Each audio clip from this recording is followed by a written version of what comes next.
that's a suggestive mark. A suggestive mark, think of like Netflix. You have the words net, which, it's like the internet. Okay, okay. And then you think of flicks, you think of pictures, you think of videos, flicks. When you put them together, Netflix, it suggests the nature of the services or goods, but it takes this kind of imagination. So when you think of Netflix, you think, okay, internet streaming, internet videos, the user have to come, they have to use their imagination to kind of think of what what this mark, what's the nature of the goods and services of this mark, Netflix. So again, those suggestive. Once you hit that type of mark, now you can file a trademark application, and the USPTO will allow you to protect or have a trademark protection on suggestive marks. Then the next form, which is even, you have a stronger form of protection from suggestive, is arbitrary. So I think the easiest way of an arbitrary mark, think of Apple. If Apple was selling fruits, or they had a restaurant selling fruits, or a farm selling fruits, selling apples, they're not going to be able to get a trademark on the term apple because it'll be considered a generic mark. Or it can also be considered a descriptive mark. It describes the nature and the services of the goods, which are apples.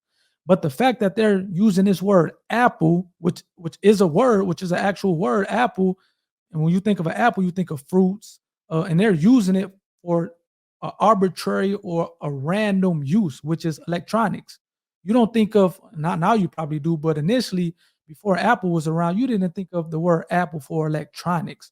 So when you have this arbitrary use, when you use maybe a word or a phrase that's already out there, and you're using it for something completely different than what consumers or the public would ordinarily think of that mark, that's going to be considered an arbitrary mark, and therefore it's going to be, obviously it's going to have trademark protection, and the strength of that trademark protection is going to be just a bump of a suggestive mark, which we talked about before.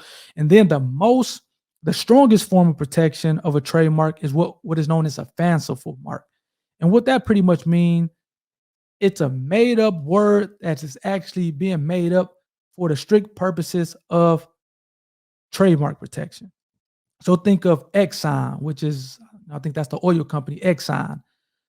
That word Exxon does not exist in the dictionary, and it was made up for the specific use of the company, for oil services, things like that.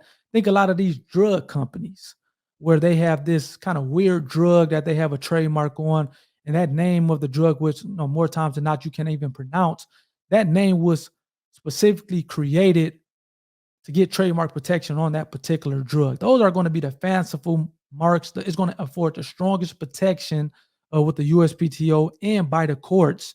And again, it's essentially a made-up word that has been made up for the strict purposes of trademark use. So again, hopefully you got something out of this video. You understand the different buckets that these marks are going to be put in. Again, the generic marks and the descriptive marks, which is not going to be afforded trademark protection. With regard to the descriptive marks, you may be able to get that later down the line through what is called secondary meaning, but at the beginning it's not going to be afforded protection, and then you start to get some form of protection, or you're able to get a trademark once you hit that suggestive. Once you hit that suggestive bucket, I'll call it, then a suggestive mark, an arbitrary mark, and a fanciful mark, you're going to be able to get protection on. So hopefully, as you're kind of thinking about the master plan, you're thinking about, okay, I have to protect my IP. I have to think about my name or phrase. Hopefully you kind of start at that suggestive mark, something that's at the minimum suggestive and requires this imagination, because you're going to, number one, be able to get a trademark on that. And if that trademark is later challenged in court, it's going to pretty much hold up, because it has this, is more than descriptive and generic. Then once you start to get arbitrary and fanciful, you're really on your way. So hopefully you got something out of this video. Leave a thumbs up if you did. Leave a comment. And until next time, TI family, peace.